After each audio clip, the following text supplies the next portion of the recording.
Outside Washington, a national treasure is getting a second chance at life. The Blue Ridge Wildlife Center in Virginia rehabilitates injured bald eagles. One by one, they make it back into the wild. Jan Crawford got a first-hand look at the amazing work.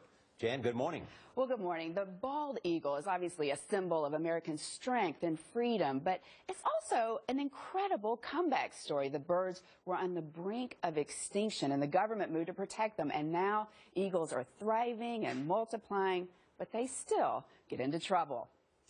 Belinda Burwell beams like a proud parent. This is a wild bald eagle.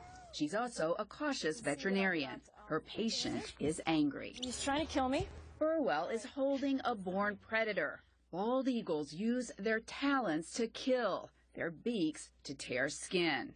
But the eagle's feisty spirit is a positive. 8 weeks ago, Burwell wasn't sure he was going to make it. The bird was having trouble breathing, it was very weak, and it had blood in its lungs, in its chest. So some kind of trauma. We know it suffered some kind of trauma. The most common is being hit by a vehicle. Found by the Potomac River near Washington, animal control brought the eagle to Burwell's hospital, the Blue Ridge Wildlife Center in Virginia. Outside, it doesn't look like much, but inside, it's an animal sanctuary. Don't you bite me. This year, Burwell and her staff expect to treat some 2,000 birds, reptiles, and mammals. Like this porcupine. Hit by a car, he lost his front teeth. I need to take a look at these teeth.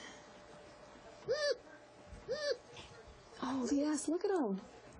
Yeah. He's been eating like crazy. There are turtles struggling to grow, an osprey that refuses to eat, and owls with wings on the mend. You see how that eye's goopy? The one thing they have in common, they're unhappy with their temporary home, and you can hear it. But that's how Burwell wants it. Her goal is to return all of the animals to the wild. We always have to remember these are wild animals. They don't want people around. They don't want us touching them. They don't want us talking to them. Eagles require extra care. They're bigger and, Burwell says, meaner. Some weigh up to 12 pounds with a wingspan of 7 feet. In the last year, the center has treated 10. Their current patient started off in a child's playpen and will finish his rehab here.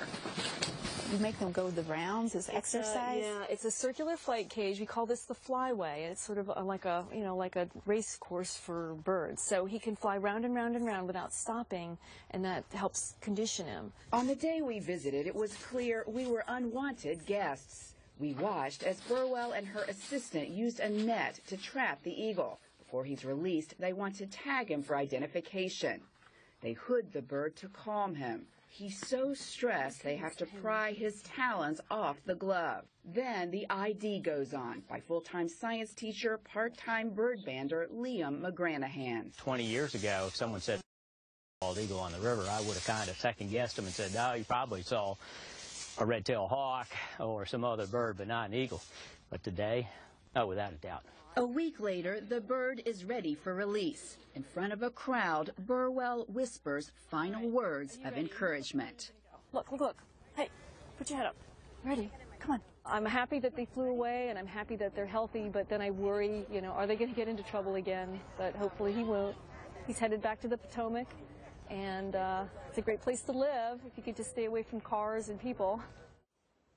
Now the center is seeing more animals every year as all that farmland is getting paved over with new development. That, of course, brings them into contact with humans and cars. Yeah, wow, what a beautiful piece. I know we love people like that who devote themselves to that kind of. That's really impressive what she's doing out there. For her. Place in heaven, just because she's doing it for the love of the work. It's true. Jan, thank you so much.